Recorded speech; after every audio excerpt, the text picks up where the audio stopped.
saya akan menjelaskan mengenai mata kuliah akuntansi manajemen di sesi ke-14 dengan judul yaitu akuntansi manajemen lingkungan. Sebelumnya, perkenalkan, nama saya Seliriawan dari kelas manajemen 21E dengan NIM 2021 008 0092. Di sini ada 5 topik pembahasan. Yang pertama yaitu pendahuluan, lalu mengukur biaya lingkungan. Nah, di pembahasan mengukur biaya lingkungan ini ada 2 poin, yaitu manfaat ekofisiensi, yang kedua yaitu model biaya kualitas lingkungan. Nah, pembahasan yang ketiga yaitu membebankan biaya lingkungan. Di membebankan biaya lingkungan ini ada 2 topik pembahasan, yaitu biaya produk lingkungan dan penetapan biaya lingkungan. Ada 3, dan yang terakhir yaitu penetapan biaya lingkungan berbasis aktivasi. Nah, pembahasan yang keempat yaitu penilaian biaya siklus hidup atau life cycle, dan yang kelima yaitu akuntansi pertanggungjawaban lingkungan berbasis strategi. Baik, langsung saja ke pembahasan yang pertama yaitu di pendahuluannya. Jadi pada bab ke-14 kali ini akan membahas mengenai pentingnya mengukur biaya lingkungan, menjelaskan bagaimana biaya lingkungan dibebankan pada produk dan proses, serta menjelaskan model penilaian biaya siklus hidup dan perbandingan yang nyata antara aktivitas dan pengendalian lingkungan berbasis strategi. Nah, pembahasan yang kedua yaitu mengukur biaya lingkungan. Di pembahasan yang pertamanya yaitu manfaat ekoefisiensi.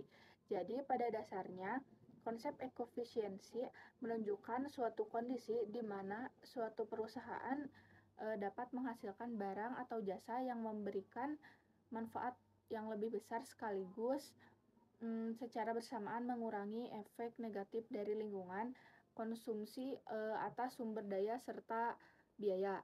Nah, efisiensi terjadi ketika usaha peningkatan efisiensi berasal dari peningkatan terhadap kinerja lingkungan. Peningkatan efisiensi tersebut terdiri dari beberapa penyebab dan insentif berikut ini. Nah, yang pertama yaitu pelanggan menuntut produk yang lebih bersih, lalu karyawan yang lebih baik dan produktif, bertanggung jawab atas lingkungan, kinerja lingkungan yang lebih baik, dan menghasilkan manfaat sosial yang signifikan, berfokus dalam peningkatan kinerja lingkungan, mengurangi biaya lingkungan, dan terciptanya berbagai keunggulan yang kompetitif. Lalu yang kedua yaitu model biaya kualitas lingkungan.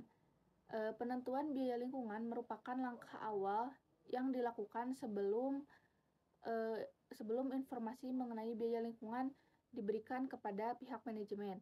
Nah, yang pertama yaitu biaya pencegahan lingkungan. Jadi, biaya pencegahan lingkungan ini adalah biaya kegiatan yang dilakukan untuk mencegah timbulnya pencemaran yang bisa mengakibatkan kerusakan lingkungan. Yang kedua yaitu biaya deteksi lingkungan. Biaya deteksi lingkungan adalah biaya yang dilakukan untuk menetapkan apakah produk telah sesuai dengan standar lingkungan atau tidaknya. Yang ketiga yaitu biaya kegagalan internal lingkungan. Biaya kegagalan internal lingkungan adalah biaya kegiatan karena dampak yang dihasilkannya terkontaminan dan limbah, tetapi tidak dibuang ke lingkungan. Nah, yang keempat yaitu kebalikan dari yang ketiga. Yang keempat ini yaitu biaya kegagalan eksternal lingkungan.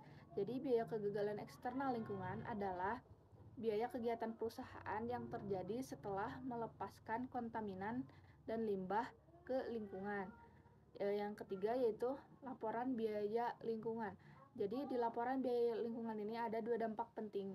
Yang pertama yaitu dampak atas biaya lingkungan, dan yang kedua yaitu nilai atau jumlah yang dikeluarkan relatif per item kategori.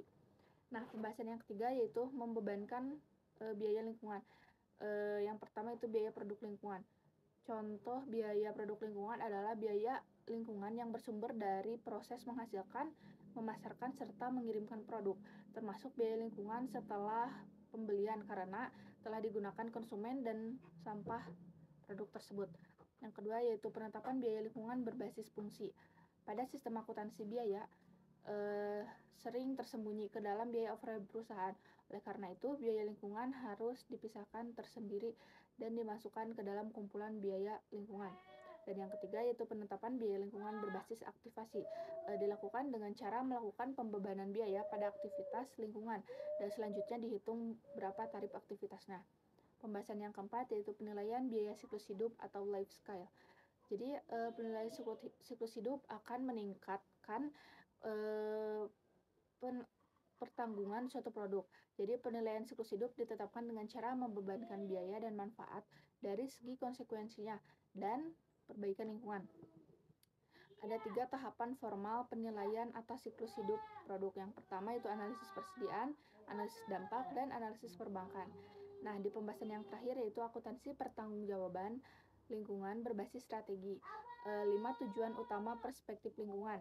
Yang pertama yaitu mengurangi atau membatasi konsumsi bahan baku atau mentah. Yang kedua mengurangi konsumsi bahan yang berbahaya. Yang ketiga yaitu pembatasan kebutuhan akan energi produksi dan pengguna produk.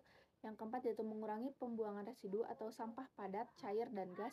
Dan yang terakhir yaitu mengoptimalkan kesempatan untuk daur ulang produk.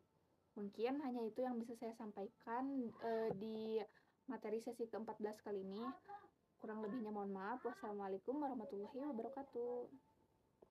Bring it down, bring it back, make it clap. I got 3 old thoughts, new blood.